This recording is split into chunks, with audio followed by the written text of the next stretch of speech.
வணக்கம். இது AI தமிழ் முக்கிய செய்திகள். சூர்யாவை பற்றி சிந்தித்தால் பாகுபலி நினைவு வரும் நடிகர் கார்த்தி. சினிமா உலக செய்திகள். தென்னிந்திய திரையுலகில் முன்னணி நடிகராக இருப்பவர் சூர்யா. இவர் ஆஷுஜேயு பாலாஜி இயக்கத்தில் ட்ரீம் வாரியர் பிக்சர்ஸ் தயாரிப்பில் கருப்பு படத்தில் நடித்துள்ளார். இப்படத்திற்கு சாய் அபயங்கர் இசையமைத்துள்ளார். இதில் கதாநாயகியாக திரிஷா நடித்துள்ளார்.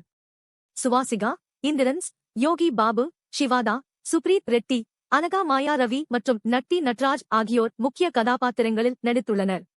இத்திரைப்படம் நீதிமன்ற வழக்கு ஒன்றை மையமாக வைத்து அதில் கடவுள் நம்பிக்கைகளை இணைத்து உருவாகியுள்ளது.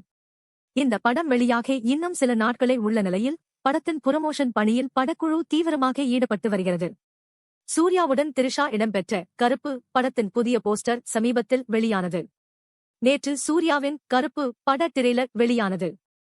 சூர்யாவுடன் திரிஷா இடம்பெற்ற கருப்பு படத்தின் வெரப்பா பாடல் இன்று வெளியாகும் என இசையமைப்பாளர் சாய் அபயங்கர் அறிவித்திருந்தார். கருப்பு படத்தின் தெலுங்கு பதிப்பு வீரபத்ருடு பட ட்ரெய்லர் நேற்று வெளியானது. இப்படத்தின் தெலுங்கு பதிப்பு வீரபத்ருடு பட ப்ரீ-ரிலீஸ் நிகழ்வு நேற்று ஐதராபாத்தில் நடைபெற்றது. நடிகர் கார்த்தி இந்த படத்தில் சூர்யா அண்ணன் கத்தி சுருட்டுடன் அமர்ந்திருக்கும் புகைப்படத்தை தான் முதலில் பார்த்தேன். அதுவே எனக்கு மிகவும் பிடித்திருந்தது. இது ஒரு மாஸ் மசாலா படம், பொழுதுபோக்கு படம், குடும்ப படம் என்று கூட சொல்லலாம். ஆனாலும் இது மிகவும் நகைச்சுவையும் அடங்கிய படமாக இருக்கும். விஷ்ணுவின் ஒளிப்பதிவு, சாயின் இசை என படம் எனர்ஜியாக இருக்கிறது. காட் மோட் பாட்டே அதிர்ந்தது.